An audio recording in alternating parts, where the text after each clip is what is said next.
pouco. Então, Atos 17, versos 16 a 23, nós vamos pensar sobre o Deus desconhecido, os atributos do Deus vivo e verdadeiro. Diz assim a viva e eficaz palavra de Deus.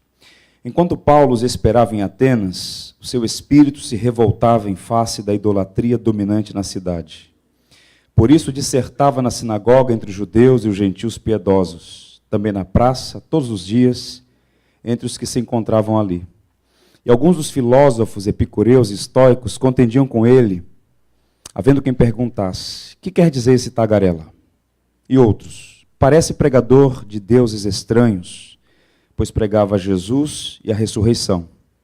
Então, tomando consigo, o levaram ao Areópago, dizendo: podemos saber que nova doutrina é essa que ensinas?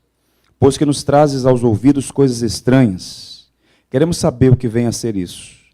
Pois todos os de Atenas e os estrangeiros residentes de outra coisa não cuidavam senão dizer ou ouvir as últimas novidades. Então Paulo, levantando-se no meio do Areópago, disse: senhores atenienses, em tudo vos vejo acentuadamente religiosos. Porque passando e observando os objetos de vosso culto, encontrei também um altar no qual está inscrito: ao Deus desconhecido. Pois esse que adorais sem conhecer é precisamente aquele que eu vos anuncio. Então Paulo, levantando-se no meio do Areópago, disse: senhores atenienses, em tudo vos vejo acentuadamente religiosos, porque passando e observando os objetos do vosso culto, encontrei também ali um altar no qual está inscrito: ao Deus desconhecido. Pois esse que adorais sem conhecer é precisamente aquele que eu vos anuncio. O Deus que fez o mundo e tudo o que nele existe, sendo ele Senhor do céu e da terra. Não habita em santuários feitos por mãos humanas, nem é servido por mãos humanas, como se de alguma coisa precisasse, pois ele mesmo é quem a todos dá vida, respiração e tudo mais. De um só fez toda a raça humana para habitar sobre a terra, havendo fixado os tempos previamente estabelecidos e os limites da sua habitação, para buscarem a Deus e porventura tateando possam achar, bem que não está longe de cada um de nós, pois nele vivemos e nos movemos e existimos, como alguns dos vossos poetas têm dito, porque dele também somos geração. Sendo, pois, geração de Deus, não devemos pensar que a divindade é semelhante ao ouro, à prata ou à pedra, trabalhados pela arte e imaginação do homem. Ora, não levou Deus em conta os tempos da ignorância, agora, porém, notifica aos homens que todos, em toda parte, se arrependam, porquanto estabeleceu um dia em que há de julgar o mundo com justiça, por meio de um varão que destinou e acreditou diante de todos, ressuscitando-o dentre os mortos. Quando ouviram falar de ressurreição de mortos, uns escarneceram, e outros disseram: a respeito disso te ouviremos noutra ocasião. A essa altura, Paulo se retirou do meio deles. Houve, porém, alguns homens que se agregaram a ele e creram. Entre eles estava Dionísio, o Areopagita, uma mulher chamada Dâmaris, e com eles outros mais. Que Deus nos abençoe. Esse discurso de Paulo no Areópago, na cidade de Atenas, é uma passagem belíssima que Lucas, o médico amado, registrou no livro de Atos. Nós vimos na semana passada que Paulo teve que sair às pressas da cidade de Tessalônica, numa missão que estava junto com outros companheiros. Ele foge de lá por conta da perseguição. Ele está na cidade de Atenas aguardando seus companheiros. E Paulo, que era um homem que tinha trânsito tanto no mundo judeu quanto no mundo helênico, para ele, certamente, era uma oportunidade singular. Pela primeira vez, Paulo está na cidade de Atenas. Paulo, que havia estudado na Universidade de Tarso, na Cilícia, uma das maiores cidades do mundo antigo. E Paulo, quando chega em Atenas, ele vê muitas coisas ali que a maioria das pessoas não enxergava. Nós vimos na semana passada o que Paulo viu: a idolatria por trás da beleza. Atenas era uma cidade gloriosa. Os atenienses se gloriavam de ser a capital do saber, a cidade berço da filosofia, de homens notáveis como Sócrates, Platão, Aristóteles. Só que Paulo, naquela cidade que tinha lá múltiplas divindades e deuses e altares diversos, Paulo enxerga por trás de toda a beleza da cidade a idolatria. Porque embora aquelas imagens todas tivessem sido esculpidas pelos melhores artesãos da época, com fino material, ouro, pedras preciosas, marfim, Paulo enxerga naqueles cultos todos a idolatria. E Paulo diz o texto que ele sente uma indignação, seu espírito estava revoltado, porque Paulo sabia, como bom judeu que era, que só um Deus vivo e verdadeiro. E a despeito disso, havia ali uma comunidade inteira de pessoas que estavam adorando a pessoa ou as coisas erradas, adorando a criatura ao invés do Criador. E o texto diz que Paulo ficou revoltado em seu espírito, mas ele começou a pregar. Ele não apenas viu, ele não apenas sentiu, mas começou a fazer alguma coisa, e a pregar.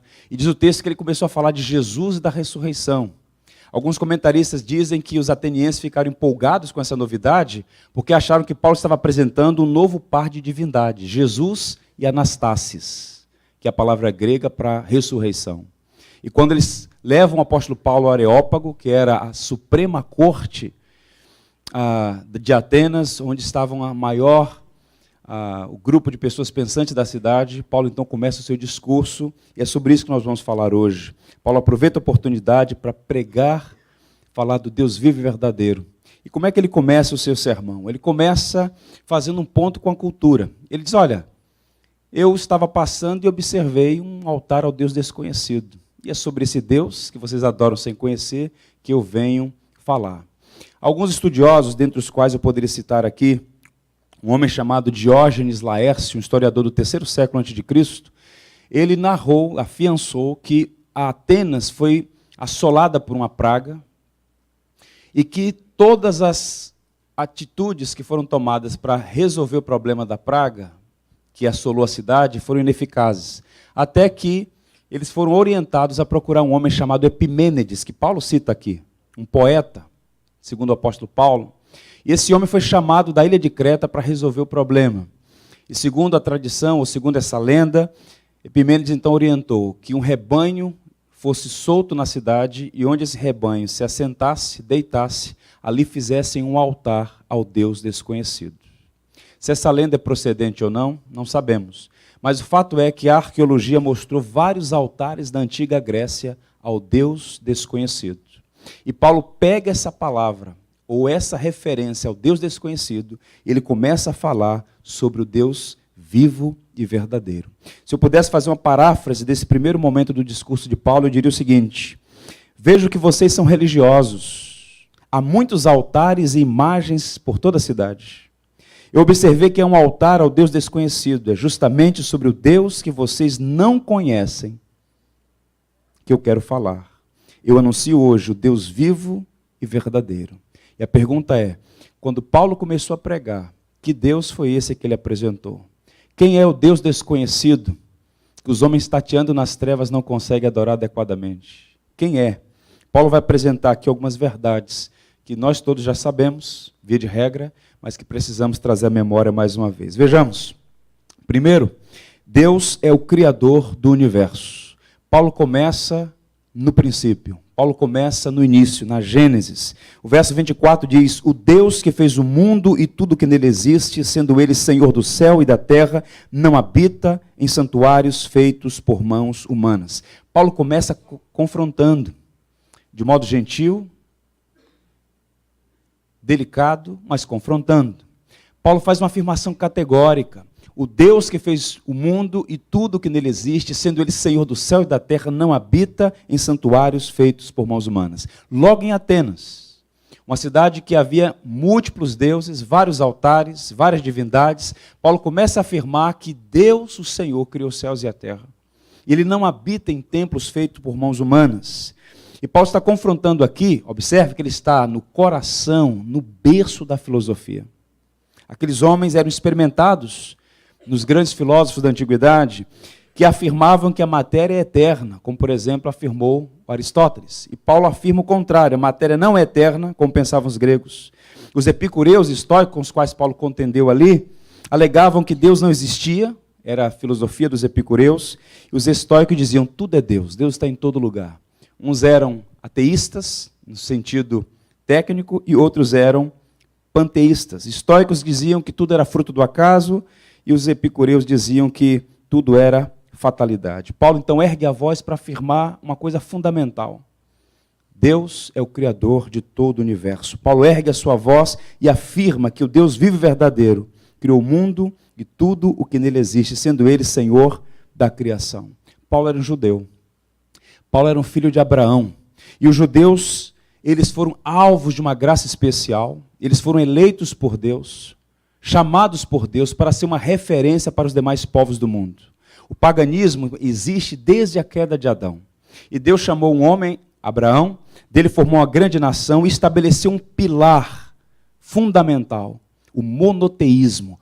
Ouve, ó Israel, o Senhor teu Deus é o único Deus. E Paulo está aqui no coração de uma religião panteísta, politeísta, em certo sentido ateísta, porque nega a verdadeira divindade, afirmando que Deus criou o mundo, ele é Senhor da criação e não habita em santuários feitos por mãos humanas. Qual é o primeiro verso da Escritura? Que é a base de toda a teologia cristã. No princípio, criou Deus os céus e a terra. O mundo é obra das mãos de Deus. O mundo foi criado por Deus. E é impressionante como o próprio salmista vai dizer, diz o nécio, diz o tolo, diz o insensato em seu coração, Deus não existe. Observe que uma leitura mais profunda, mais precisa, bíblica, aponta na seguinte direção: não há evidências de que Deus não existe, porque toda a criação revela as digitais do Criador. Todos os homens que inventam seus deuses ou que negam a existência do Deus vivo e verdadeiro, na verdade está suprimindo a verdade pela injustiça. Nós sabemos que Deus existe e toda a criação revela a glória de Deus. É como se o universo criado, de fato, fosse as digitais do Deus verdadeiro. O salmista diz assim: os céus por sua palavra se fizeram, e pelo sopro de sua boca o exército deles. Pois ele falou e tudo se fez. Ele ordenou e tudo passou a existir. A matéria não é eterna. A própria ciência, o livro de Deus também, a ciência, está mostrando claramente que o universo teve uma origem. O universo está, inclusive, envelhecendo, segundo a segunda lei da termodinâmica. A intenção de Paulo, portanto, ao começar afirmando a criação, o Deus Criador, a intenção do apóstolo Paulo é mostrar aos seus ouvintes quanto é absurdo acreditar que aquele que criou o céu e a terra possa estar confinado numa estátua, numa imagem, ou numa capela, ou num santuário feito por mãos humanas. É um completo absurdo.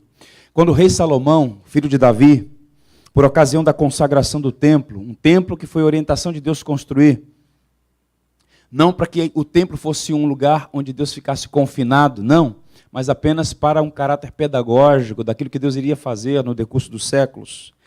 Salomão, na consagração, disse uma coisa verdadeira. 1 Reis 8:27. Habitaria Deus na terra? Eis que os céus dos céus não te podem conter, quanto menos esta casa que eu te edifiquei. O céu é a morada de Deus, mas não a sua prisão. Deus não está confinado em prédios, em edifícios, muito menos em falsos altares. Quando nós usamos essa linguagem, casa de Deus, referindo-se à igreja, é uma linguagem, uma figura de linguagem. Deus está presente quando a congregação se reúne, quando o povo dele se reúne, ele manifesta a sua presença em nosso meio. Mas Deus não está, nunca, jamais estará confinado a nenhum espaço. Como Deus Todo-Poderoso, onipresente, Deus está em todos os lugares, mas todos os lugares estão diante dele também. Ele é o grande Deus, o soberano Deus. De modo que Paulo está aqui contestando aquela mentalidade paganizada de restringir Deus a santuários feitos por mãos humanas. Algumas considerações aqui hoje, sobretudo numa época que nós vivemos, pós-cristã, digamos assim, onde todos aqueles fundamentos da fé judaico-cristã estão sendo contestados. Houve um tempo no Ocidente em que, independente da fé da pessoa, se ela era de fato cristã, regenerada, membro de uma igreja, ou comungando em uma igreja, ela sabia. No fundo, ela professava, inclusive, que Deus existe e que Deus é o Criador. Mas hoje, essas verdades estão sendo dinamitadas por pseudocientistas, sugerindo que há uma crise ou uma batalha entre ciência e fé. Isso é falso. Nós cristãos não devemos jamais temer a ciência, porque a ciência, ela é, na verdade, um instrumento para revelar essas leis que o próprio Criador estabeleceu. De modo que nós temos o livro sagrado, a palavra de Deus, que revela quem Deus é E a ciência vai revelando essa grandeza da criação que, embora muitos cientistas tentem suprimir. O Charles Carlson, ele disse uma coisa interessante sobre essa suposta batalha entre ciência e fé. Ele disse o seguinte: no momento em que um cristão questiona a evolução, ele é rotulado de interiorano, alienado da vida moderna e acostumado às mentiras cabeludas da Bíblia, como ignorante, reacionário que está tentando impedir o progresso da ciência. De um lado está a cosmovisão naturalista, afirmando que o universo é produto de forças cegas e sem propósito. De outro lado está a cosmovisão cristã, dizendo que fomos criados por um Deus transcendente que nos ama e tem um propósito para nós. As proposições evolucionistas, a teoria da evolução é uma suposição, uma teoria que não se fundamenta em evidências, mas na própria religião ateísta. Se alguém aqui já teve oportunidade de ler, por exemplo, A Origem das Espécies de Charles Darwin, há pelo menos 800 verbos no subjuntivo. Trabalha com suposições. E há vários autores, inclusive não cristãos, que contestam a teoria de Charles Darwin e outros que vieram depois dele, sugerindo que o universo é fruto do acaso, de uma explosão ou da seleção natural das espécies. Alguém já disse que o darwinismo é mais apoiado em suposições filosóficas ateístas do que em evidências científicas. Há bons livros, eu preciso gastar tempo nisso, A Caixa Preta de Darwin, Darwin no Banco dos Réus e vários outros autores que falam com muita propriedade e contestam esta irracionalidade de afirmar que toda a grandeza desse universo, toda a beleza da criação, cada pormenor, em particular o ser humano, criado à imagem de Deus, é fruto de uma explosão, do acaso ou de uma evolução, supostamente, que aconteceu durante milhões e milhões de anos. Nós cremos no Deus Criador, que criou os céus e a terra, e Paulo parte desse pormenor. Há uma história muito curiosa de um camponês cristão dando resposta a um emissário da Revolução Francesa que bebeu nessa fonte iluminista que negava a revelação, a transcendência, a divindade, os postulados da fé cristã. Os emissários da Revolução Francesa que tentaram suprimir a religião cristã na França, naqueles dias tenebrosos, pois bem, a resposta dele ao emissário é muito contundente e fala muito ao nosso coração. Ele diz o seguinte: o Senhor pode queimar minha Bíblia e destruir o templo da minha igreja, mas antes do Senhor banir da minha mente a ideia de Deus, precisará primeiro apagar as estrelas do firmamento, porque enquanto elas brilharem, saberei que Deus é Deus, pois os céus declaram a sua glória e o firmamento anuncia as obras das suas mãos. Louvado seja Deus. Paulo chega diante daqueles homens que acreditavam que o universo era eterno, a matéria era eterna, fruto do acaso, de uma força impessoal, e Paulo contesta. Eu estou falando do Deus vivo e verdadeiro que criou os céus e a terra, que não habita em santuário feito por mãos humanas. Nós cristãos precisamos reafirmar nossa crença no Deus Criador. É lamentável o que vem acontecendo nas nossas igrejas, uma espécie de suicídio intelectual, uma esquizofrenia. Há muitas pessoas que fazem um esforço enorme para enviar seus filhos às universidades, achando que ali é neutralidade. Fazem um esforço e os enviam, e lá eles são doutrinados a acreditar que o que a Bíblia ensina, a criação, é uma irracionalidade. E aí nós temos jovens que de segunda a sexta são darwinistas e no domingo vêm cantar um hino ao Deus Criador. Você não precisa se envergonhar da sua fé. A nossa fé está ancorada na verdade. E há muitos notáveis homens em todo o decurso da história, homens notáveis. Eu poderia citar uma gama deles aqui, que criam nas mesmas verdades que nós cremos. Um Isaac Newton, por exemplo, um Boyle, um Kepler, vários cientistas cristãos e outros que não são cristãos, que atestam que há um design inteligente, que há uma mente superior por trás disso. A ciência não tem a obrigação de dizer que é o Deus que nós servimos, mas que há. E nós sabemos que quem criou todas essas coisas foi o Senhor Todo-Poderoso. Apocalipse 4:11 diz assim, hino de adoração. Vamos ler juntos? Tu és digno, Senhor e Deus nosso, de receber a glória e a honra e o poder, porque todas as coisas tu criaste, sim, por tua causa vieram a existir e foram criadas. Louvado seja Deus, Ele é o Criador. Paulo começa pelo começo, pela Gênesis, pelo início. Segundo, ele vai falar do Deus que é o mantenedor da vida. Ainda no verso 25, ele diz, nem é servido por mãos humanas, como se de alguma coisa precisasse, pois Ele mesmo é quem dá a todos a vida, respiração e tudo mais.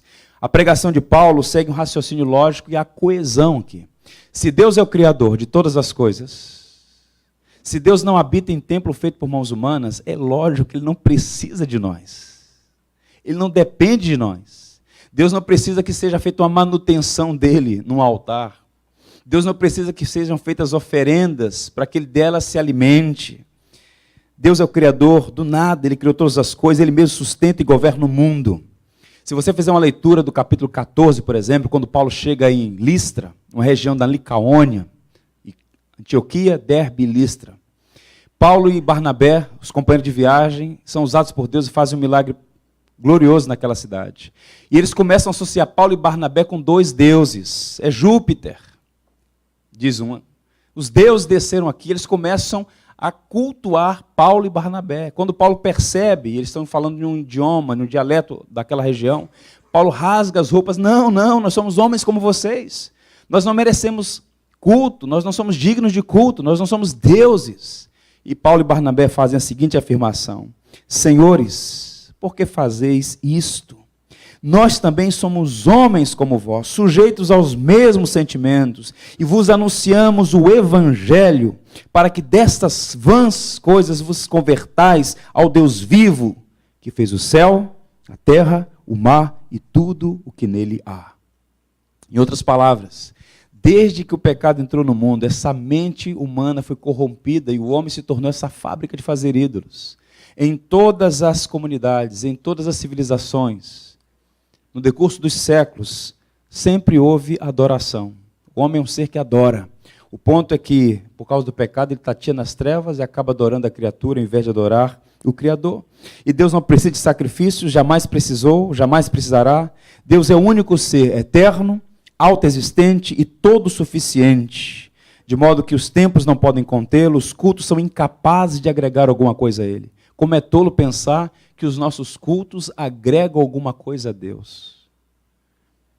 O culto abençoa mais a nós mesmos do que a Deus, no sentido de que Deus é glorificado, Deus recebe a nossa adoração. A Bíblia diz que o Pai está em busca de verdadeiros adoradores, mas nós não agregamos nada a Deus. Deus é suficiente em si, não precisa de nada ou de ninguém.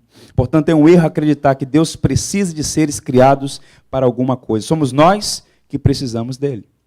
Quando nós vemos aquela instituição no Antigo Testamento, a lei levítica, estabelecendo as leis para os holocaustos, as oferendas, todos aqueles elementos no sistema sacrificial do Antigo Testamento, tudo aquilo tinha um caráter temporário e pedagógico e apontava para o único sacrifício que de fato remove pecados, o sacrifício de Cristo. O autor de Hebreus vai fazer uma leitura retrospectiva e vai dizer: é impossível que o sangue de bodes e carneiros remova pecados. O único cordeiro que teve de fato o poder de remover os nossos pecados foi o Cordeiro de Deus, que tira o pecado do mundo, foi Jesus Cristo. De modo que todos aqueles sacrifícios, repito, no Antigo Testamento, prescritos pelo próprio Deus, estabelecidos na lei de Moisés, tinham um propósito e era de caráter temporário até que viesse o Cordeiro de Deus, o único perfeito que pudesse ser a oferta e ao mesmo tempo o sumo sacerdote daquele que crê. Salmo 50, verso 12 e 13 diz assim: se eu tivesse fome, não te daria, ou não tu diria, pois o mundo é meu, e quanto nele se contém? Acaso como eu carne de touros, ou bebo sangue de cabritos? O Senhor falando por meio do salmista. Ou seja, Deus não depende dessas oferendas, nunca dependeu. Aquilo tinha um caráter pedagógico, apontando para o homem que o pecado gera morte e que é necessário reivindicação de justiça. E Deus mesmo providenciou o meio através do qual a sua justiça fosse satisfeita. E não havendo ninguém justo para morrer por outro justo, Deus se fez gente na pessoa do seu Filho, para ser o Cordeiro imaculado que tira o pecado do mundo. De modo que Deus não é servido por mãos humanas, somos nós que precisamos dele, ele é o Senhor que mantém a vida. O verso 26 vai dizer assim: de um só fez toda a raça humana, para habitar sobre a face da terra, havendo fixado os tempos previamente estabelecidos e os limites da sua habitação. Ele vai falar não apenas de Deus como Criador, mas esse Deus da providência, que sustenta, que fixa os limites, que estabelece as estações. Quando a gente começa a pensar na dinâmica desse universo, não é? Na perfeição dessa criação, como as coisas funcionam, essas leis todas foram estabelecidas pelo Criador. A ciência, os cientistas, os estudiosos, eles buscam descobrir como funciona esse universo criado por Deus. E à medida que estudam, e à medida que vão descobrindo mais e mais, ficam encantados com a grandeza desse universo, embora muitos queiram atribuir tudo isso ao acaso. Uma completa tolice. Não é fruto do acaso, é fruto de uma mente sem igual, o Criador Todo-Poderoso. O Catecismo de Heidelberg, um documento precioso, comentando o credo apostólico, que fala, creio em Deus Pai Todo-Poderoso, Criador do céu e da terra, faz assim a seguinte pergunta, a pergunta 26 do Catecismo. Em que você crê quando diz, creio em Deus Pai Todo-Poderoso, Criador do céu e da terra? O que significa afirmar que nós cremos em Deus Pai Todo-Poderoso, que criou o céu e a terra? Isso aqui é um pilar da nossa fé. Nós cremos em Deus Todo-Poderoso, o Pai que criou o céu e a terra. E a resposta do Catecismo, respirando Bíblia, falando da verdade, diz assim: creio que o eterno Pai de nosso Senhor Jesus Cristo criou, do nada, o céu, a terra e tudo que neles há, e ainda os sustenta e governa por seu eterno conselho e providência. Ele também, meu Deus e meu Pai, por causa de seu Filho Jesus Cristo. Nele confio de tal maneira que não duvido que dará tudo o que for necessário para o meu corpo e minha alma, e que ele transformará em bem todo o mal que me enviar, nesta vida conturbada. Tudo isto ele pode fazer como Deus Todo-Poderoso e quer fazer como Pai fiel. Ele é todo-poderoso, Ele é o Criador, Ele é o Deus da providência, que cuida de nós, que sustenta, que mantém a vida. Ele é o soberano que governa as nações, estabelecendo estações do ano, limites geográficos, Ele dirige a história. Ele não pode ser acusado de estar inerte ou em silêncio, porque de fato Ele não apenas criou e abandonou. Ele criou e cuida, Ele sustenta, Ele é quem governa todas as coisas, embora não possa ser acusado de ser responsável pelas loucuras que os filhos de Adão fazem nesta terra. Ainda no verso 17, ou melhor, no capítulo 17, a partir do verso 27, ele diz mais: o propósito de Deus em manter essa relação, para buscarem a Deus, se porventura, tateando, possa achar, bem que não está longe de cada um de nós, pois nele vivemos e nos movemos e existimos. E aqui Paulo cita um poeta que era muito conhecido entre eles, Epimênides. Pois bem, o que é que Paulo está dizendo aqui? Paulo está dizendo que esse universo criado pelo Deus Todo-Poderoso, esse universo que está sendo mantido pela mão da providência, todas as coisas são sustentadas pelo seu conselho santo e sábio, tem um propósito de mostrar aos homens o seu cuidado misericordioso. Deus seria justo em destruir tudo por conta da nossa transgressão, mas Ele insiste, como um criador e benfeitor, em sustentar sua criação, porque ao criar Ele disse que estava muito bom, e ao criar o homem era muito bom. Deus ama a criação, mas o pecado faz desse homem este ser com a mente entenebrecida, que agora está tateando nas trevas. Não está longe de Deus, mas não enxerga. E por que não enxerga? Porque o pecado põe esse véu sobre a mente e aliena as pessoas. De modo que, do ponto de vista racional, como é possível alguém se curvar diante de uma imagem que ele mesmo criou e dizer, tu és a minha esperança? É irracional. Mas é um problema que não é cognitivo, é um problema de natureza espiritual. Razão pela qual, quando Paulo fala aos coríntios, que eram egressos dessa cultura, ele diz assim, nenhum dos governantes desta era compreendeu essa sabedoria, pois se a tivessem entendido, não teriam crucificado o Senhor da glória. Tente imaginar aqueles homens todos, esbofeteando Jesus, cuspindo em Jesus, ultrajando Jesus, humilhando Jesus. Eles não tinham a noção de que eles estavam diante do Criador, do agente da criação, que se fez gente para salvá-los. A ignorância. O pecado suprimindo a verdade pela injustiça. Paulo vai afirmar que Deus é o Criador e Ele é o mantenedor da vida. E diz mais, Deus é o Pai da raça humana, Deus é o Pai da humanidade. O verso 28 diz assim, pois nele vivemos e nos movemos e existimos, como alguns dos vossos poetas têm dito, porque dele também somos geração, sendo, pois, geração de Deus. Quando Paulo usa poetas no plural aqui, porque Paulo, além de Epimênides, ele vai citar um outro homem chamado Arato, que era muito conhecido entre os filósofos, porque também era da Cilícia, e residiu por um tempo na cidade de Atenas. O que é que Paulo está dizendo aqui? Paulo está dizendo que esse Criador do universo, da terra, do céu e do mar, criou também de um só a partir de um só, toda a humanidade. Sendo assim, Deus é o Pai da humanidade. Os homens não são fruto do acaso, ou como querem alguns postular, o homem não é um macaco melhorado. Se bem que alguns se comportam como tal. Todavia, Deus é o Criador e Ele criou o homem, e somente o homem à sua imagem e semelhança. Paulo está afirmando aqui um princípio fundamental, que o ser humano, e somente o ser humano, é portador da imagem de Deus. De onde vem o nosso apreço pela beleza, de onde vem o nosso senso de justiça, de onde vem a nossa capacidade de amar, de onde vem o nosso interesse e nosso apreço por aquilo que é bom. Essas coisas vêm ou são resíduos da imago Dei em nós, de modo que nenhum outro ser, nenhuma criatura tem isso, somente o ser humano. Deus é o Pai da humanidade. Obviamente que Paulo não está falando aqui a partir de uma plataforma do que hoje nós conhecemos como liberalismo teológico, o conceito de paternidade universal. O liberalismo teológico é outra religião, não tem nada a ver com o cristianismo, embora use uma linguagem supostamente cristã. É uma religião naturalista que tentou conformar o cristianismo aos postulados do iluminismo. Então deram luz ao liberalismo que matou igrejas na Europa, nos Estados Unidos e no Brasil. Muitas foram sepultadas, embora continuem com suas portas abertas. Pois bem, o que é que Paulo está afirmando aqui? Que Deus, o Criador, Ele é o Pai da humanidade. Agora, no sentido mais especial, mais específico, a Bíblia diz que são filhos de Deus aqueles que receberam o unigênito, aqueles que receberam a pessoa de Jesus. Vejam o prólogo de João, no capítulo 1, versos 12 a 13. Mas a quantos, ou melhor, mas a todos quantos o receberam, deu-lhes o poder aqui o direito, a bênção de serem feitos filhos de Deus. A saber, quem são esses? Os que creem no seu nome. E como chegaram a crer?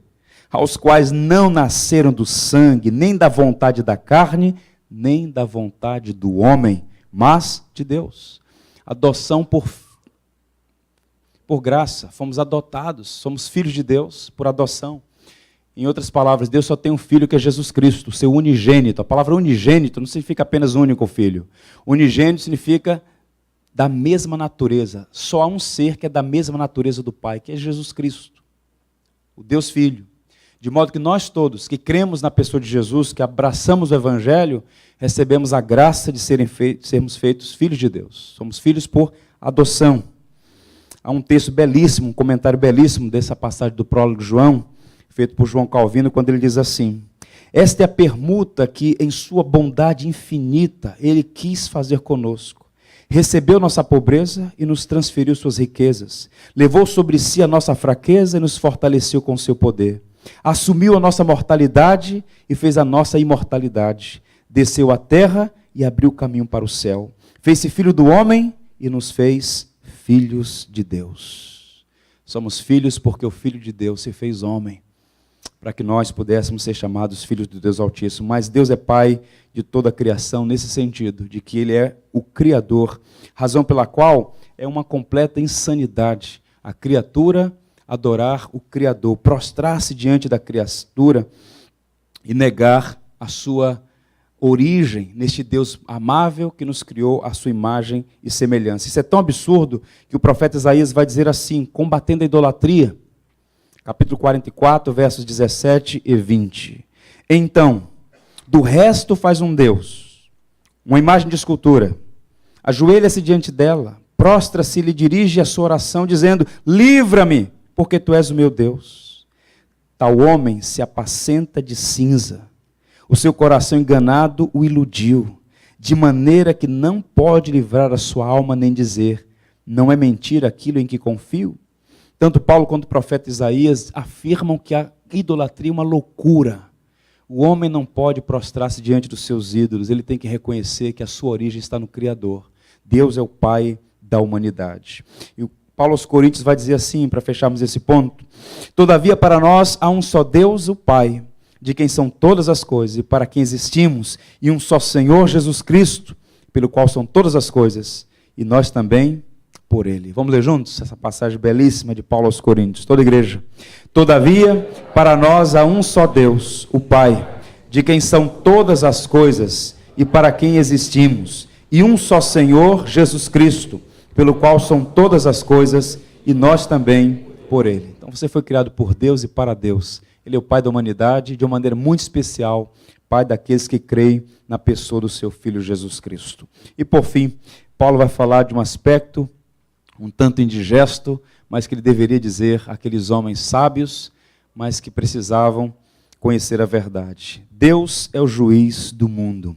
Ele termina nos versos 30 a 31 seu discurso falando disso. Ora, não levou Deus em conta os tempos da ignorância.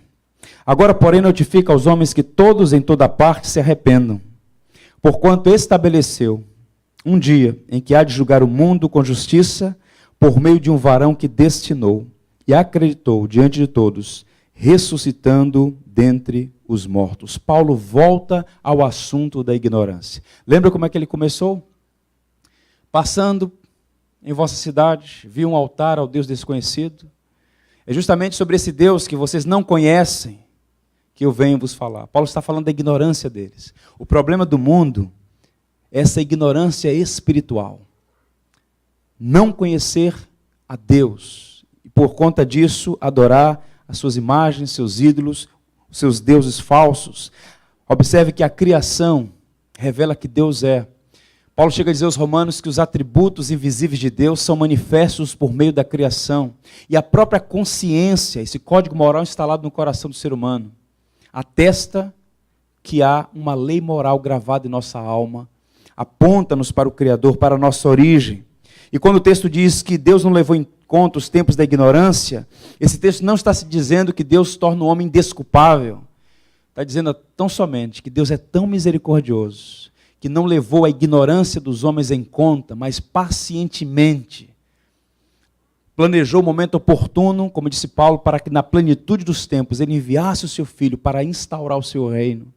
De modo que o primeiro sermão de Jesus, registrado por Marcos no capítulo 1, foi: o reino de Deus está próximo, arrependei-vos e crede no Evangelho. Esse é o extrato do primeiro sermão público de Jesus, afirmando que o reino chegou e chamando homens e mulheres ao arrependimento e à confiança no Evangelho.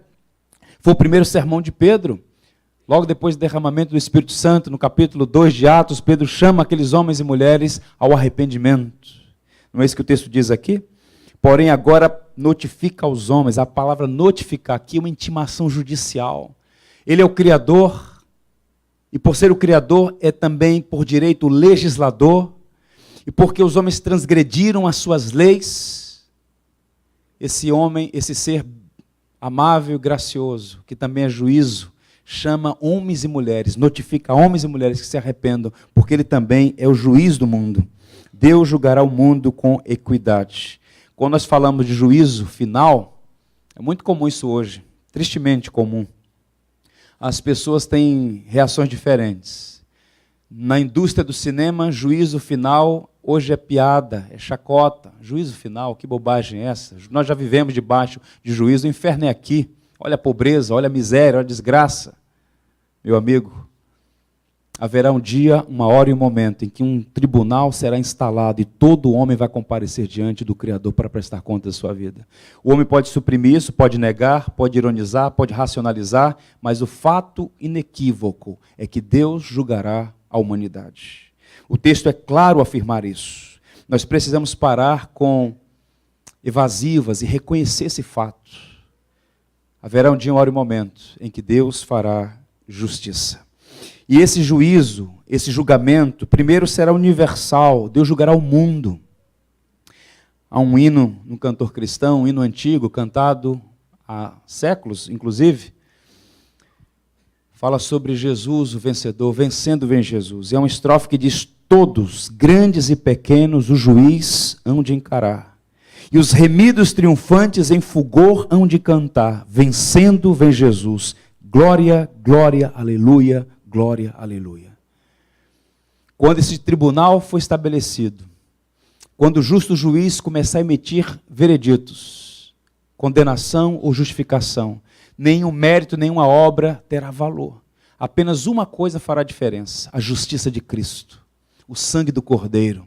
Como naqueles dias lá no Egito, quando o sangue nos umbrais das portas dos hebreus, evitaram que o anjo da morte passasse. Aqueles que tiverem sobre si a justiça de Cristo receberão o veredito de justificação, não pelos seus méritos, mas pela justiça imputada de Jesus pela fé. Mas o fato é que todo ser humano comparecerá para prestar conta diante de Deus. E será um juízo justo. Nós estamos acostumados a ver, tristemente, em nossa sociedade, entre outros lugares, julgamentos eivados de erros, julgamentos parciais, sentenças compradas, uma vergonha no judiciário. É muito comum entre os homens a injustiça, mas o veredito do justo juiz não é passível de erro, porque ele não conhece apenas os fatos visíveis, ele conhece o mais profundo do coração do ser humano, de modo que tudo que Deus disser, ou como disse Davi, para que seja justo no teu falar e puro no teu julgar, tudo que Deus disser, certamente é verdadeiro, tudo que Deus diz é justo, Deus não pode entrar em contradição, Deus não pode errar no seu veredito, Ele é o justo juiz. E esse juízo será realizado por quem? Por aquele que foi destinado. O texto vai dizer, porquanto estabeleceu um dia em que há de julgar o mundo com justiça, por meio de um varão que destinou e acreditou diante de todos, ressuscitando dentre os mortos. Paulo faz aqui uma alusão a Jesus. E aí, eles não querem mais ouvir. Porque o conceito de ressurreição para eles era um conceito da periferia do mundo. Eles não acreditavam na ressurreição dos mortos. E acreditar que um judeu na Palestina, crucificado sob o Império Romano, sob Pôncio Pilatos, agora é reconhecido como Deus que se fez gente, que morreu e ressurgiu, isso é inaceitável para os grandes, para os sábios, para os filósofos. Eles interrompem o apóstolo Paulo. Mas independente disso, o fato é que o próprio Jesus julgará o mundo com equidade. Isso é muito curioso, porque no primeiro advento, Jesus jamais se apresentou como aquele que estava ali para julgar as pessoas. Muito pelo contrário. Ele veio como Salvador, pregando reconciliação, veio como embaixador da graça, ele mesmo a própria graça encarnada. Mas observe, no próximo advento, aquele que foi morto pelos nossos pecados, ressuscitou para a nossa salvação, ele virá como juiz dos vivos e dos mortos. Vejam o que o apóstolo Paulo diz, escrevendo, portanto, a sua última carta a Timóteo. Conjuro-te, mais um verbo judicial aqui, conjuro-te perante Deus e Cristo Jesus. E quem é Cristo Jesus? O que há de julgar vivos e mortos pela sua manifestação e pelo seu reino. A Bíblia diz que todo olho verá o Filho do Homem vindo sobre as nuvens dos céus. Todo joelho se dobrará e toda língua confessará que Jesus Cristo é o Senhor, para a glória de Deus Pai. E eu oro para que aquele grande dia seja para você um dia de alegria, para quando você contemplar o Filho do Homem, o seu Salvador, você possa sorrir, porque Ele virá como teu Salvador e não como teu juiz. Ai daqueles que serão julgados pelos seus pecados. Que Deus tenha misericórdia de nós e nos ajude a confirmar a nossa fé por uma vida transformada pelo poder do Evangelho. Caminhando, vejamos então por fim qual é a reação das pessoas à pregação de Paulo. O texto vai terminar dizendo assim: quando ouviram falar de ressurreição dos mortos, ressurreição dos mortos, os gregos tinham um conceito de que a matéria era inerentemente má, portanto a libertação era deixar esse corpo e viver como uma alma desencarnada. Então Paulo fala da ressurreição de mortos. Uns escarneceram e outros disseram: a respeito disso te ouviremos noutra ocasião. A essa altura, Paulo se retirou do meio deles. Duas reações são dispostas aqui por Lucas, o historiador, o escritor de Atos. Uns escarneceram e outros adiaram o dever. Curioso isso. Quando você está pregando o evangelho, tem sido essas atitudes das pessoas. Uns escarnecem. Espera aí, rapaz, você é um homem inteligente. Você acredita num homem que nasceu de uma virgem em Belém, da Judéia? Isso é doutrina ou ensinamento para gente ignorante e pobre. As pessoas escarnecem do Evangelho. Continuará sendo assim. Aconteceu com Paulo. O problema não está em quem prega. O problema está no coração da pessoa. Nem em quem prega, nem na mensagem, mas no coração refratário do ser humano. Blindado ao Evangelho, só pela graça, salvação, milagre, meus irmãos. Uns escarneceram, outros adiaram o dever. Eles deveriam se arrepender naquele momento. Mas, Senhora, sobre esse assunto da ressurreição, em outra ocasião te ouviremos. Na tolice de achar que haveria outro dia. Quando o homem adia o arrependimento dos seus pecados para outro dia, ele está cometendo o pecado da presunção, de achar que tem ele outro dia. Será que você vai ter outro dia? Você tem o poder de afirmar isso? Ou é só presunção dos filhos de Adão? Todo dia pode ser o último dia. E quando um homem ouve o evangelho, ele se torna mais perto do céu ou mais perto do inferno.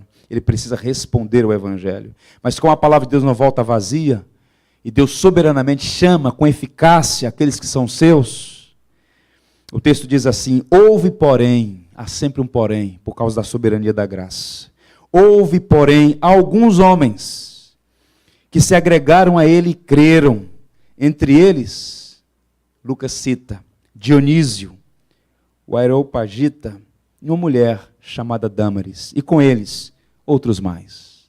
Pelo menos duas pessoas, um homem e uma mulher, ouvindo Paulo falar de Jesus e da ressurreição, ouvindo Paulo falar do Deus Criador, do Deus mantenedor da vida, do Deus que é Pai da humanidade, do Deus que é juiz desse mundo. Pelo menos duas pessoas creram na mensagem gloriosa do Evangelho. Louvado seja o nome do Senhor. Você que está aqui nessa noite, eu quero te dar um santo conselho, que não é meu, é das Sagradas Escrituras. Registrado por um grande profeta, talvez um dos mais brilhantes profetas do Antigo Testamento, chamado de profeta evangélico, porque foi quem mais fez alusão à obra do servo sofredor, do Cordeiro, do Messias Salvador. Isaías 55, versos 6 a 7. Último verso que faremos leitura nessa noite. Diz assim: buscai o Senhor enquanto se pode achar, invocai-o enquanto está perto.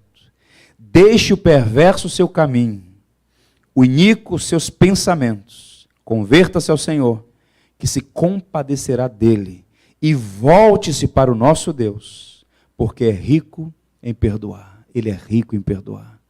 E ele enviou o apóstolo Paulo àquela cidade opulenta, idólatra, que se gloriava na sua sabedoria, mas que tateava nas trevas.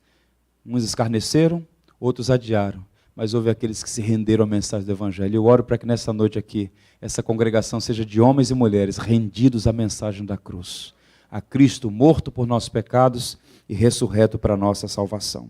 Amém? Fiquemos em pé, vamos cantar um hino de adoração.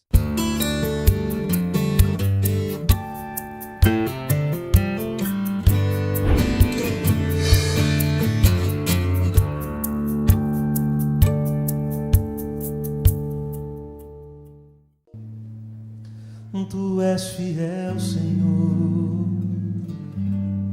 meu Pai celeste, pleno poder aos teus filhos darás.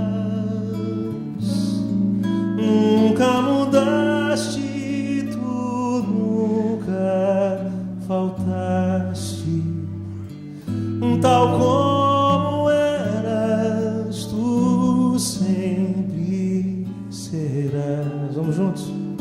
Tu és fiel, Senhor, tu és fiel, Senhor, dia após dia, com bênção sem fim. Tua mercê me sustenta e me guarda. Tu és fiel, Senhor, fiel a mim. Flores e frutos, montanhas e mares, sol